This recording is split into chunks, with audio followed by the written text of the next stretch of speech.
Bienvenue chez Obscurlist pour des podcasts de jeux de rôle dans des univers sombres.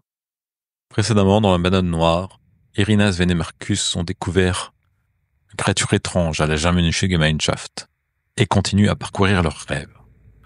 Nous reprenons alors qu'avec toutes ces nouvelles informations, ils se demandent comment avancer. Bonne écoute de la banane noire, épisode 30. Bon, bah, on va aller cramer la S. Moi, je dis avec ça, hein, détruire le nid, quoi. Je savais bien qu'il y avait un fond de violence en toi, Irina. Et je me demandais, là, je me pose encore beaucoup de questions. Pourquoi est-ce qu'on ne demanderait pas de l'aide au prêtre? Parce que il nous met la pression parce qu'il veut qu'on retrouve les incarnés, qu'on fasse tout ce qu'il faut, blablabla, mais lui aussi, il a peut-être besoin qu'on le retrouve. Tu sais où le trouver? Comment il nous a trouvé déjà Il avait l'air d'être plus puissant que nous. Il nous a dit de faire appel à lui quand on aura trouvé les incarnés. J'ai essayé de faire appel à lui quand on s'est retrouvé face à Ah, t'as essayé? Terminator SS, là. J'ai pensé à lui, je l'ai appelé dans ma tête, mais Oui, c'est vrai. il est pas... Ah, d'accord. Irina, tu sais que deux choses. La marque de Chachidiel dont il parlait, sans doute pour toi, c'est l'espèce de truc que vous avez derrière le cou que vous n'aviez pas au départ. Tu penses que c'est grâce à ça peut-être qu'il vous a trouvé? Et la deuxième chose, c'est que tu sais que effectivement ce qu'a fait Sven, c'est pas complètement idiot, c'est même plutôt penser à une créature bizarre quand t'as besoin d'elle, pourquoi pas. Alors peut-être que des fois il faut mettre plus l'effort, mais ça peut être intéressant. Mais si la personne ne vient pas, c'est sans doute qu'elle n'estime pas avoir besoin de venir. En fait, tu peux l'appeler, mais lui il viendra que s'il veut. Que j'aurais dû le dire monsieur. Ouais, c'est dur. Mettre les formes. C'est pas important, là. Terminator, c'est bon. Tu pourrais faire un effort. Moi, à un moment donné, si je suis fatiguée, peut-être que j'essaierai effectivement d'enquêter dans mes rêves, en fonction du rêve que je vais avoir. Mais si on a besoin de moi pour faire quelque chose, je suis disponible. Mais j'ai pas, là, je vois pas. J'ai pas trop envie d'aller ni au café ni au garage. Bah, je suis d'accord. Pas facile comme approche. Ça fait pas très envie d'aller dans un repère avec des armes ou de la drogue, mais la Slava, j'ai demandé des infos. Schilder, j'ai demandé des infos. J'ai pas d'autre moyen de la contacter. Tu pourrais essayer de retrouver, de te rappeler comment tu faisais pour rentrer en contact avec elle. Ok. Et puis bah les seules autres pistes, c'est le garage et le café. Moi, il y a que ça. D'ailleurs, tu ambitionnes d'aller mettre un système d'écoute sur lequel? Bah, a priori, je peux pas, j'ai pas de matériel, donc de toute façon, je vais y Oui, passer quand même. t'as ton... J'ai ce qu'il faut pour faire ce que je t'ai Ouais, proposé. ouais. Dans ton hangar, là.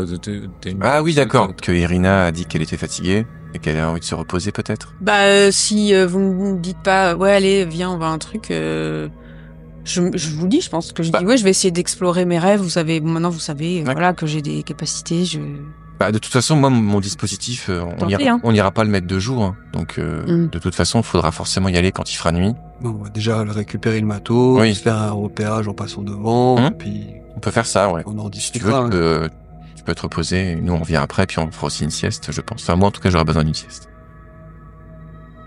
On verra. Ça dépend si on prend un café ou pas. Donc toi, tu vas commencer à essayer de te reposer. Ouais. Pour être active le soir, sinon vous avez changé de rythme de vie. Et vous, pendant ce temps-là, vous allez à ton garage récupérer, à ton local récupérer du matériel, faire un tour devant un des deux endroits, et puis revenir pour vous reposer aussi, parce que vous avez ce biorhythme installé. C'est ça. C'est ça. Alors que tu essaies de trouver le sommeil, Irina, tu te retrouves marchant dans des rues glacées. La neige est partout. Il fait nuit. Mais c'est lumineux, quoi, parce que il y a la neige blanche partout, donc c'est pas une nuit noire. Et tu tu aperçois une personne allongée par terre et une autre qui est sur elle, quoi, qui est à genoux à côté, tendue comme ça sur la route. Alors que tu vois au loin une église que tu as vue il y a très longtemps dans un de tes premiers rêves. Et avec ce sentiment de vouloir y aller, mais au milieu du passage, il y a cette personne qui est tendue et quelqu'un qui est à genoux à côté.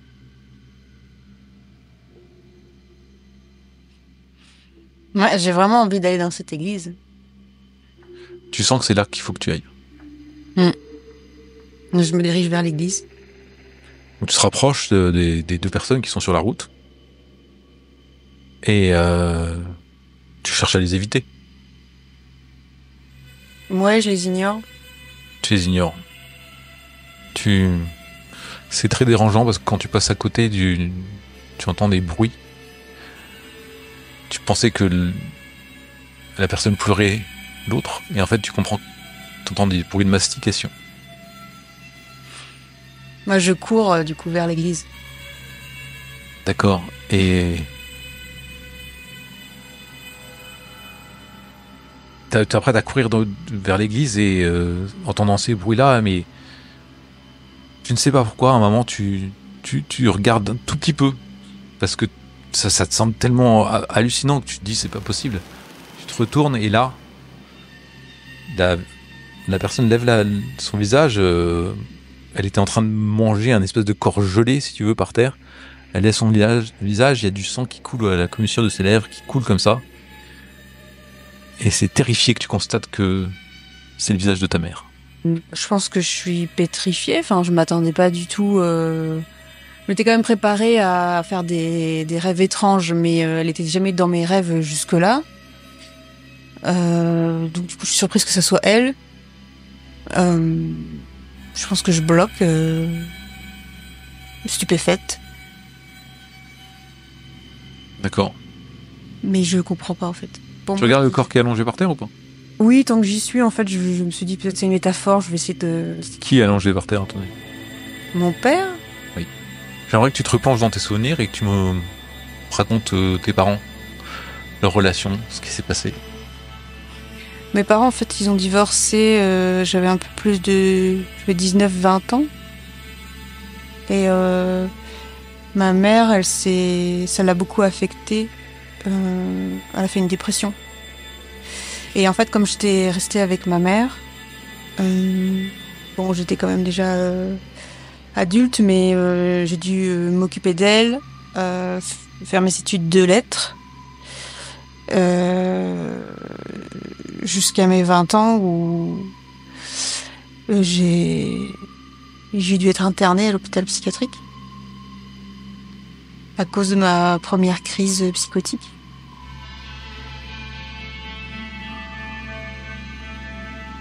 Tu comprends peut-être un petit peu. Tu n'as jamais su pourquoi tes parents sont séparés. Et là, tu vois ta mère comme une prédatrice face à ton père, que tu n'as jamais revu. Tu te poses des questions sur qui était vraiment ta mère, dans quel état était-elle, quelle personnalité elle avait. Et pourquoi toi, ça a dû aller en hôpital.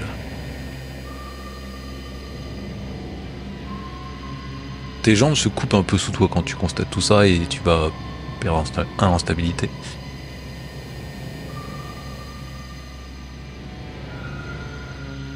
La neige commence à tomber. Et ta mère, après t'avoir regardé dans les yeux, reprend son festin. Pendant ce temps-là, vous êtes parti à ton garage. Récupérer mon matériel électronique. Ok. Tu arrives, donc tu es conduit par... Ouais, c'est moi qui conduis. Par Sven qui en a marre de son écharpe pour tenir son bras et qui a tendance à vouloir l'enlever plutôt que prévu, mais donc qui conduit. Après, je peux conduire si tu veux, Sven. Hein. Non, je préfère conduire. Il t'amène donc t'as un endroit où il y a plein de petits locaux, plein de petits garages, tu sais, c'est là où tu allais. Et tu t'avances vers ce garage-là. Tu fais quelque chose de particulier en allant à ton garage? Non, bah je regarde à gauche et à droite au cas où il n'y a pas quelqu'un qui surveille. Ok, Quand je suis sorti de la voiture, je fais le guet. d'accord. De toute façon, moi j'ai mon arme sur moi. D'accord. S'il y a un souci. T'arrives devant la porte que tu vas dérouler comme ça. Mhm. Tu mets la clé et tu t'aperçois que ça a été forcé. Ah. Bah j'ouvre quand même. D'accord. Tu ouvres, tu vois... Toi qui avais l'habitude de tout bien ranger, tout qui est foutu un peu par terre, en vrac, comme ça. Quelle horreur. Et au milieu, le corps de Fritz. Je suis triste de voir qu'il est mort parce que bah s'il est mort, c'est un peu à cause de moi. J'avais plus du tout de nouvelles de lui. Je l'avais même un peu oublié et je m'étais dit que voilà, en m'éloignant de lui, en plus, je pensais que ça aurait peut-être permis justement qu'il ait pas de problème. Donc bah je suis un peu triste. Je me dis qu'il faudrait que je mette quelque part quand même pour qu'on récupère le corps, pour qu'il soit peut-être au moins, je sais pas, sépulture. Je me souviens pas s'il était croyant ou pas, mais bon, je pense que n'importe qui aimerait quand même être ailleurs qu'en plein milieu d'un. Voyant la sainte vodka. Effectivement, il avait un bon lever de coude. Et donc, je rabaisse le grillage, enfin la barrière, parce que j'aurais besoin de l'aide de Sven. Ah bah non, Sven, il a un bar en écharpe.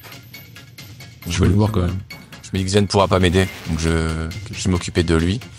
Je pense peut-être quand même qu'il y a ton bateau s'il est foutu en l'air, mais il y en a encore. Ouais, bah, je vais récupérer le matériel, parce que j'en étais venu pour ça et j'en ai besoin pour ma survie. Ensuite, je vais porter... Quand Marcus ramène le matériel dans la voiture, dans le coffre, tu trouves qu'il a une drôle d'odeur. Le matériel? Ouais. Oui. Et puis Marcus aussi d'ailleurs. Rien que d'être entré, il sentait pas ça il y a 2 minutes, quoi. Moi, j'ai pas vu l'intérieur du... Non, toi t'étais un peu plus loin. Tu t'es mis à l'entrée, si tu veux, de la rangée de garage. Ça pue, non? Oui, ça pue, oui, ça sent la mort. Et après avoir dit ça, je repars là-bas. Du coup, moi, je frotte mon truc sur ma nuque et je me sens les doigts, voir si ça sent pareil. Non. Ça sent pas pareil? Non, ça sent une odeur vraiment âcre, un truc bizarre, presque animal. De toute façon, toute cette histoire pue depuis le début. Et puis Et je vais traîner Fritz jusqu'à un endroit où on puisse le... Enfin, il y a une benne... ouais, pas loin, je le mets par terre, je remets un peu son blouson qui soit un peu présentable, tu vois. Je remets sa casquette sur la tête et puis... Voilà, je sais que des gens vont s'en apercevoir et puis voilà. Tu t'aperçois qu'il a été abattu d'une balle dans la tête, mais qu'avant on lui a retourné tous les doigts. Tu vois Sven, Marcus tirer un homme de son garage et le mettre contre une benne à ordures. Tu comprends peut-être un peu mieux l'odeur, mais... Oui, je comprends mieux l'odeur du coup. Et puis je me rapproche de la scène. Je fais... Bon voyage Fritz. Je lèverai mon verre à ta vie d'après ce soir. Puis je fais un petit signe de tête et puis je retourne dans la voiture. Tu te retournes et il y a Sven qui est derrière toi. Ça va Marcus? Un énième dommage collatéral de notre nouvelle vie. Tu le connaissais Clodo? Il s'appelait Fritz. C'était un mec sympa qui habitait, si on peut dire, derrière mon immeuble, avec qui j'avais quelques relations, quelques échanges, avant que tout ça me fasse le perdre de vue, en fait. Qu'est-ce qu'il fait là, à ton avis? Encore un énième message de menaces par les groupes qui nous surveillent, qui nous pourchassent. Okay. Et je pense que ce sera pas le dernier, malheureusement. T'as trouvé ce que tu voulais? Ouais, c'est bon. Il y a tout ce qu'il faut? Il y a tout ce qu'il faut. Ok. Bon, je regarde Fritz étendu par terre. Je vois bien qu'effectivement il s'est fait torturer et abattre. Donc vu que l'endroit est connu et qu'on a même déposé un cadavre, je préfère pas traîner dans le coin. Du coup, je me redirige vers la voiture. Donc attristé, je remonte dans le véhicule. Vous allez où? On va passer un petit repérage en voiture devant... Essayer de passer devant les deux. Hein. Le garage et le Toxic Café, si c'est possible. Juste passer en voiture? C'est ça. Histoire au moins de voir à quoi ça ressemble et aussi, moi, me permet d'identifier, par exemple, où est le fil de téléphone, où est-ce qu'il faudra monter pour installer le matériel. Est-ce que ça va être compliqué? Est-ce que je vais y arriver seul? À un carrefour d'une place sur la route, je m'arrête et je fais une croix avec une craie sur un réverbère. Ok. Et puis je remonte en voiture, je dis rien et on s'en va. Le café, en fait, quand tu passes devant, la porte, elle est à un angle de rue. Il y a d'autres commerces à côté, hein. C'est vraiment, ça fait un angle.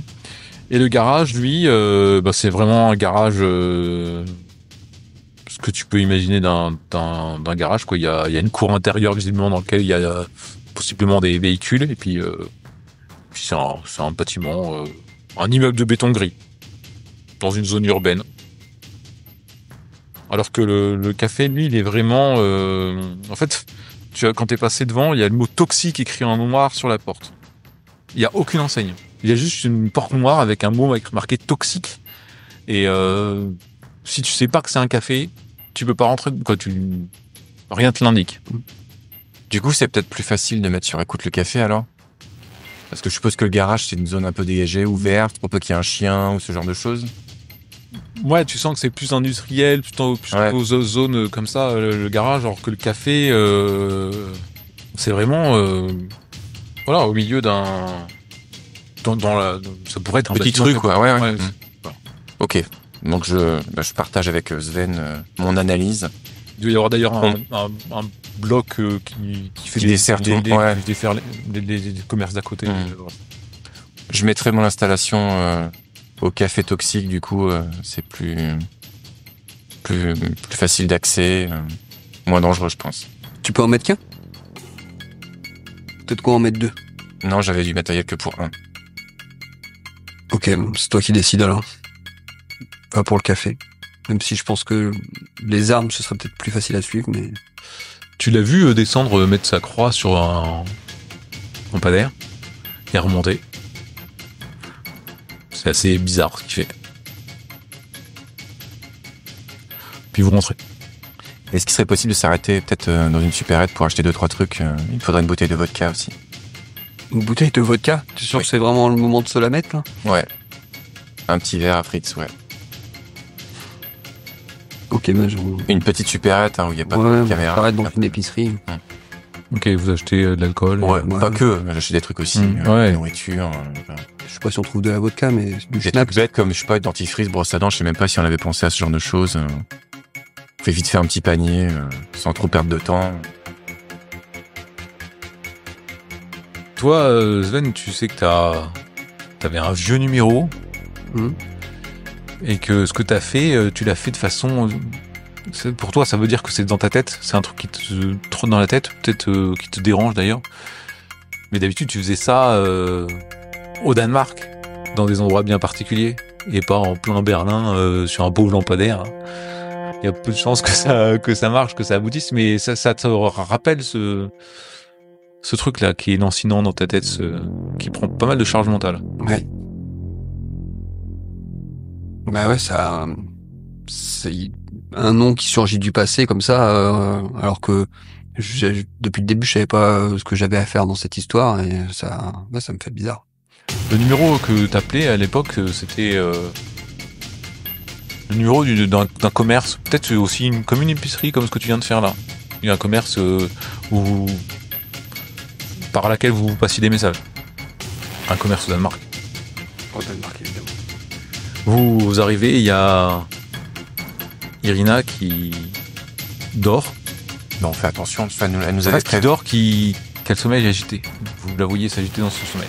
Mais on n'a pas de chambre en fait, elle dort dans la salle. Il y a une chambre et un salon. Donc il y a un canapé qui est utilisé par un de vous deux, et dans la chambre il y a 2 lits. C'est pas vrai. Ah. Bah Irina, peut-être qu'elle est dans la chambre. Peut-être que t'es allé dans la chambre. Oui, je pense. Je préfère aller sur un lit que sur un canapé. D'accord. Et donc vous la voyez un peu agitée comme ça. Et vous faites quelque chose d'autre ou vous ambitionnez de dormir On ouvre la bouteille de schnapps d'abord. D'accord. Ou de vodka. On l'a trouvé. Vous buvez et puis après vous allez... Moi je fais... toi. Un petit toast à Fritz. Enfin, on sert 3 verres et Déjà. 2. Et je dis à Sven que je vais préparer vite fait, puis je vais faire une petite sieste. Ok, ça marche. Moi, je vais aller donner un coup de téléphone encore D'accord. et puis moi aussi, je vais venir me reposer. Du coup, ça m'arrange, parce que je voulais qu'il parte. D'accord. Donc, je fais des trucs pour gagner du temps. Et quand il s'en va, je vais chercher un couteau dans la cuisine et la bouteille de vodka. Je passe un coup de vodka sur le couteau et j'essaie d'extraire une des créatures d'un des bulbes là. Elle doit être énorme maintenant, je suppose, la bestiole qui est à l'intérieur. Non, en fait, tu prends celle qui est la plus accessible au creux de ton coude. Bon, j'essaie alors de faire attention de pas me couper le bras, quoi. C'est comme une grosse ampoule, si tu veux. Bah c'est ça, j'aimerais juste percer en fait. Avec du liquide jaunâtre dedans et puis des trucs noirs qui grouillent. En fait, tu perces. Il y a du liquide qui t'as passé la lame à la flamme, etc. qui commence à couler. C'est un peu chaud. Ça a peut-être une odeur, mais t'arrives pas à trop définir. Ça coule comme ça et dedans t'as des espèces de petits trucs noirs qui coulent avec, si tu veux. Tu fais au-dessus d'un évier. Au-dessus du lavabo, j'ouvre l'eau et en fait, t'as l'impression que ça fait un peu comme si tu sortais tous d'un fruit de la passion, tu vois. D'accord. Ça fait des petits. Je vois exactement, un peu gluant et tout. Puis il y a du sang aussi qui s'y mêle. Et ça fait mal une fois que c'est à vif, quoi. Une fois que t'as percé, ça te brûle. Mais c'est vidé. Oh, tu t'aperçois que ça a été rongé et que ton corps a été rongé. Et tu sais pas si c'est complètement vidé. Tu penses que c'est vidé, mais si c'est microscopique, t'en sais rien. Oui, non, bien sûr. Je passe ça sous l'eau, j'essaie de nettoyer, désinfecter à la vodka s'il faut. Je mords dans une serviette pour éviter de réveiller Irina. Ok. Et j'essaie de trouver un bout de tissu, je sais pas si on a des bandages, une trousse de secours. Oui, t'as moyen de faire quelque chose. Et je mets ça dessus pour après avoir désinfecté et tout. Ok. Est-ce que je me sens mieux ou ça n'a strictement rien changé? Ça m'a soulagé, ça m'a fait quelque chose de... Est-ce que ça t'a soulagé de voir ces trucs noirs sortir? Bah oui. Bah on peut dire que t'es soulagé alors. D'accord. Bah bien sûr, d'avoir évacué ça. D'accord. Je garde quand même... Enfin, il me donne la folle envie de le faire partout. Mais je le fais pas tout de suite, j'aimerais voir ce qui va se passer en fait. D'accord. Avant de me mutiler partout, je me dis, je vais de temps en temps regarder un peu ce qui se passe suite à cette, je sais pas, extraction, je sais pas comment on peut appeler ça, expulsion de... Après, t'as fait une petite entrée, ouais. T'as pas fait un truc énorme, comme quand tu perces une ampoule en fait. Mais bon, là, on est sur quelque chose de totalement inconnu. Ouais. Qu'est-ce qui va se passer? Est-ce que je vais avoir... Enfin, c'est stupide, mais est-ce que j'aurai du mal à utiliser mon bras, ma main? Enfin, je ne sais pas ce qui va se passer, donc je fais un test, voilà. D'accord. Et oui, je suis satisfait. D'accord. Que ça se soit bien déroulé, donc le cœur léger, si on peut dire. Je vais m'allonger D'accord. Dans la chambre où il y a Irina. Je pense pas qu'elle va me jeter, donc j'y vais discrètement. Okay. Et toi, pendant ce temps-là, t'es allé passer un coup de fil? Ouais, je vais utiliser ce numéro que j'avais pour contacter Nathalie à l'époque, voir si ça marche encore.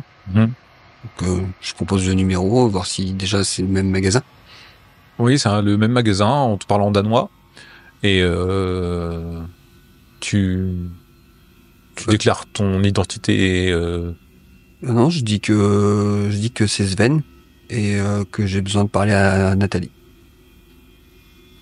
Et que je rappellerai demain à la même heure. Quand tu dis Sven, t'entends du silence en fait. Et puis on dit d'accord. Mais il y a eu un moment de latence de blanc. Et avant que tu raccroches, on te demande... vous êtes... Danemark? Je réponds pas. Je dis que j'ai besoin de parler à Nathalie. Ok. Que je rappellerai à la même heure. Et tu arrives, tu vois juste que Marcus a dû s'enfiler 2 ou 3 verres de plus une fois que t'es parti. Effectivement, la bouteille est un peu diminuée. Et puis le canapé t'attend. Ok, je reprends un verre et je m'installe dans le canapé. Et d'accord. Je ferme les yeux. Irina, quand t'avais bloqué, quand t'as vu ta mère reprenait son activité et te laissait... tes jambes, t'as mis un certain temps avant de pouvoir bouger. Est-ce que t'as entrepris d'aller vers l'église ? En fait, je pense qu'après la stupéfaction vient la colère. Parce que, voilà, je suis atteinte d'une maladie mentale depuis que j'ai 20 ans et ça a assez affecté négativement ma vie. Et j'avoue que je ne me suis jamais posé la question d'où ça pouvait venir. Et je pense que je vais aller vers ma mère et je vais, comme si j'avais de la force, je vais essayer de la prendre de mes 2 mains par le col en lui disant qui tu es, qu'est-ce que tu m'as fait, c'est à cause de toi tout ça, qu'est-ce que tu fais à papa, enfin voilà, je suis en colère en fait contre elle, contre cette image que je vois. Elle te regarde en souriant, elle te dit toi aussi il est parti quand il a su.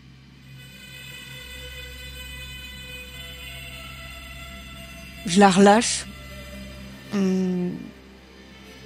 Parce que du coup je pense à mon ex-mari, je pense au mariage qui a vite coupé court quand il a découvert que j'étais malade, que je suis schizophrène.